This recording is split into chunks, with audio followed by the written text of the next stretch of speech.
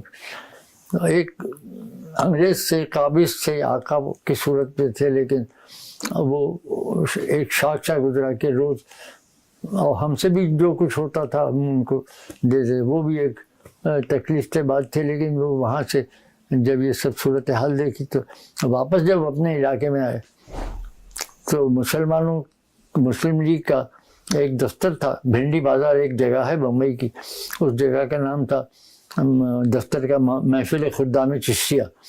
وہاں چندریگر صاحب تقریر کر رہے تھے اور مجمع لگا ہوا تھا. وہ کہہ رہے تھے کہ آپ لوگ یہ کام نہیں کریں، آپ یہ توڑ پھوڑ نہیں کریں، یہ کام اور یہ جو ہے گنڈوں کا کام ہے، بدماشوں کا کام ہے. یہاں مسلمانوں کو مسلم لیگ روک رہی تھی اس میں شریک ہونے سے، اور سردار پٹیل ہندو علاقے میں جا کے وہاں تقریر کر رہا تھا کہ یہ کانگریس اس میں شریک نہیں ہے اور یہ گنڈوں کا کام ہے. اور وہیں بھنڈی بازار کے چوکی پہ ایک پبلشر تھے، سلطان پبلشر کے نام سے، جو بعد میں ادھر کراچی میں آ گئے تھے. تو ان کا اخبار شاہد نکلتا تھا، وہاں یہ سب ادیب بھی بیٹھے ہوتے تھے.